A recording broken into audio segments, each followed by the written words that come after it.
If it hadn't been for Bernie Madoff, the most famous white-collar criminal in America right now would probably be Marc Dreier. If that name's not ringing a bell, it's because Dreier's $400 million Ponzi scheme was blown off the front pages by Madoff's arrest just a few days later. But the case is no less fascinating. The highly respected attorney who ran a big Park Avenue law firm was initially arrested in Toronto for impersonating an officer in a pension fund in what's been described as perhaps the most bizarre arrest in the history of white-collar crime. But unlike Bernie Madoff, Marc Dreier agreed to talk to 60 Minutes last fall in his only television interview. The story will continue in a moment. I thought if somebody would ever interview me in a program such as yours, it would be for something good I've done, not something humiliating I've done. This isn't the way you wanted to be on 60 Minutes. No. Nor was this the way that Marc Dreier wanted to make his final appearance in federal court as a defendant in his own fraud case. When we first interviewed him last year, he was a prisoner in his own penthouse with a GPS monitoring device on his ankle, detained by private jailers whose $70,000 monthly fee was being paid for by Dreier's 88-year-old mother. Yes. With his assets frozen or confiscated by the court, all that remained of Dreier's $40 million art collection were the hooks on the wall. How did you end up becoming a crook? I can't remember the moment in which I decided to do something that I knew was wrong. I had an ambition that I needed to feed. I think I fell into the trap of wanting to be more successful than I was. But you were successful. I was, but I really wanted to distinguish myself. I wanted to be as important as I thought I deserved to be. With degrees from Yale and Harvard Law and the ego of a successful trial lawyer, Dreier told friends he was going to become a billionaire. He started his own law firm that he said would revolutionize the business of law. He was going to hire the best attorneys, pay them top dollar, and keep all the profits for himself as the firm's only partner. The idea for the law firm was very viable, but it needed much more money to get it off the ground than I anticipated, much more. So that wasn't very well thought out. I had a good idea, but a very bad business plan. And the plan was about to get much worse. With his law firm a money pit and Dreier tapped out, he began approaching hedge funds with a cockamamie scheme he thought might save his dream. Dreier told the hedge funds that he was representing a billionaire real estate developer who was looking to borrow hundreds of millions of dollars to embark on some new projects. The developer, Dreier said, would issue short-term promissory notes guaranteeing interest rates of between 7 and 12%, well above market rates. And it seemed like a very good deal. The only problem was that the real estate mogul who was supposed to be borrowing all this money, Sheldon Solo, didn't know anything about it. Nor did he know that Dreier, his former lawyer, was fabricating financial information about his company and keeping the loan proceeds for himself. So you convinced hedge funds to lend money ostensibly to Mr. Solo, your former client, and in fact the money was going to you. Yes. So you came up with phony financial statements, phony audits, forged documents for Mr. Solo's company? Yes. How'd you do all that? How'd you get that stuff? Well, I invented it. What was your biggest deal? 100 million. Somebody just gave you $100 million and never bothered to check with your supposed alleged client to make sure that this was on the up and up? Right. But I don't know, I guess I heard a long time ago, too, that the more money you look for, the fewer questions people ask sometimes. The obvious flaw in Dreier's scheme was that he would eventually have to pay off all the promissory notes plus interest if he wanted to stay out of jail. And in the end, the only way he could do it was by selling more notes to new investors. So you were digging yourself into a hole? Very much so. You start with something that you think is manageable and small. You know it's wrong, but you think you can fix it, and you can't get out of it. It became quicksand. I had to keep meeting obligations that grew bigger and bigger. Clearly, all along the way, if there was a way for me to have gotten out of it, I would have done it. Dreier says he used most of the $400 million he stole to expand his law firm and to finance a lifestyle designed to create the illusion that he already was a billionaire. There was the $11 million oceanfront compound in the Hamptons, an art collection that included a Picasso, 3 Matisses, and 12 Warhols. And then there was the 120-foot yacht Seascape with a full-time crew of 10, all mortgaged to the hilt. How much did you pay for the yacht? $18 million. And for this apartment? $10.5 million. You enjoyed the good life. I did. It was clear to me that the more you showed people you didn't need money, the easier it was to attract money. So having the trappings of success was a very important part of the plan. To raise his profile, Dreier co-hosted annual charity events with former New York Giants star Michael Strahan that attracted top-name performers like Diana Ross, John Bon Jovi, and Alicia Keys. And then there were the extravagant office parties where Dreier himself sometimes performed. In this town, you have to really be something. You don't succeed quietly in this town, perhaps. And I think I succumbed to that.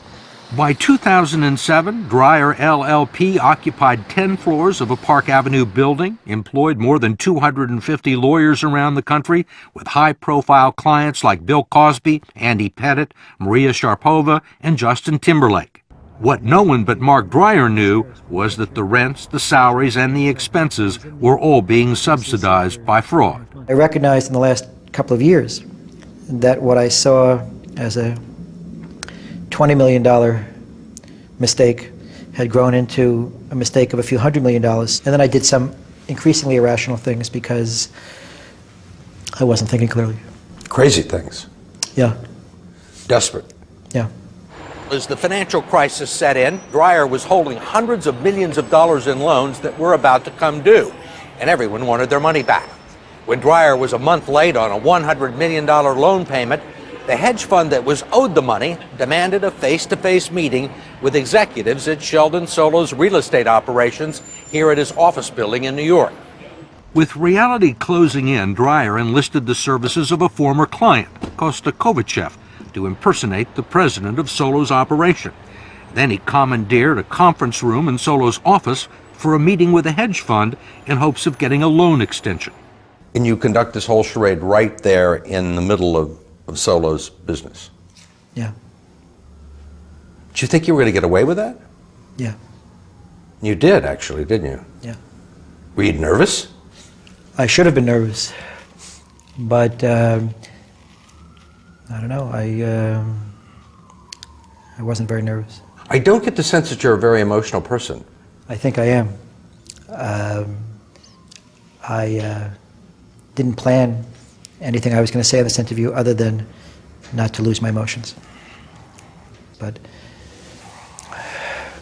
it's not going to do me any good to literally cry over it. When I ask you about the emotion, I mean, here you are, walking into a former client's office, perpetuating this scheme right in his office. That's called chutzpah. That's not emotion, I mean, do I have chutzpah? Yes. Can I be very tough under pressure? Yes. So was I able to go into Mr. Solo's office and pull off that charade without falling apart? Yes. Did I think I could do that? Yes, because I had done things that required nerves of steel before. But it doesn't mean that I'm not emotional about what I did. I clearly remember when I left that office thinking I had done something really crazy and foolish. It was bizarre. I mean, he was impervious to the idea of being caught. Attorney Gerald Shargell, who would represent Dreier during his legal proceedings and plea negotiations with the U.S. government, said the facts of the case were beyond the reach of a soundbite. He was a solid lawyer, and there are a number of judges who told me that Marc Dreier was probably the best lawyer that has ever appeared in front of him.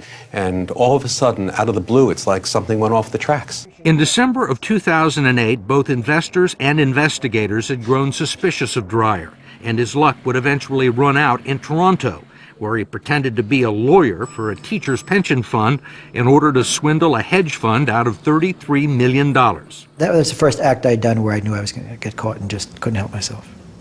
I just wasn't thinking clearly. Dreier had collected a business card from the lawyer he was claiming to be, but the man he was supposed to meet with sensed that there was something wrong. What made him suspicious, do you think? He had acted diligently, and he made some phone calls which I think led him to be suspicious. I knew as soon as he walked in that he was suspicious. But I still did it. The police in Toronto were called, and Dreier was arrested for impersonation, When he returned to New York 5 days later, he was apprehended by the FBI on charges of fraud and money laundering, to the complete and utter astonishment of the New York legal community and to the employees of his own law firm. When we heard the news, we thought it was a joke at first. There were 10 floors of attorneys and boxes, but a lot of people started to resign immediately. They just walked out the door. Okay, next up. These are the black Poltrona Frau leather bucket-style chairs. 10 days after Dreier's arrest, the law firm bearing his name had declared bankruptcy and 600 people were looking for work. The day we met attorney Joanne Rapuano and longtime office manager Tori Lalonde, the firm's furniture and office equipment were being sold off by the court to pay off the creditors, mostly hedge funds and their investors, who were not likely to see much of the missing $400 million. Okay, now we have the paper shredder. If this paper shredder could talk. How much of the paper shredder? $25 bid, open it up now. What's it like being here? Truly tragic. You know, you watch something get built, you think you're part of something on its way up, then all of a sudden you see it being carted out the front door. 1,000 opens it up. $1,000 bid to open it up. It's just disgraceful. We are victims. I have no job. I have no medical. After today, I'm done. So now what do I do? Start my career all over? I don't want to compare you with Madoff, but one of the questions that people ask about Madoff constantly is how could he do this? How could he walk around living this life, spending all this money, never showing a crack in the facade? And there's some similarities, but how did you deal with that? I was doing a lot of things at the same time. I was engaged in a fraud, which took a lot of energy to sustain. But I was also running a law firm, a legitimate law firm, other than obviously the obvious fact that it was funded illegitimately. I was a practicing lawyer. I was handling my own cases in court, which took a lot of energy. I almost didn't have enough time to dwell on the elephant in the room, which was the very, the crime I was engaging with to keep all this up. He has plenty of time to dwell on it now. After entering his guilty plea, Marc Dreier has begun serving his 20-year prison sentence. He wanted everyone he hurt to know that he was profoundly sorry, and for someone so obsessed with his own image and what people thought about him, his punishment is just beginning. I've lost everything I own. I've lost my business. I've obviously lost my reputation. I've caused my family obviously enormous unhappiness. And I have nothing. Do you have any friends? Now? Doesn't seem so.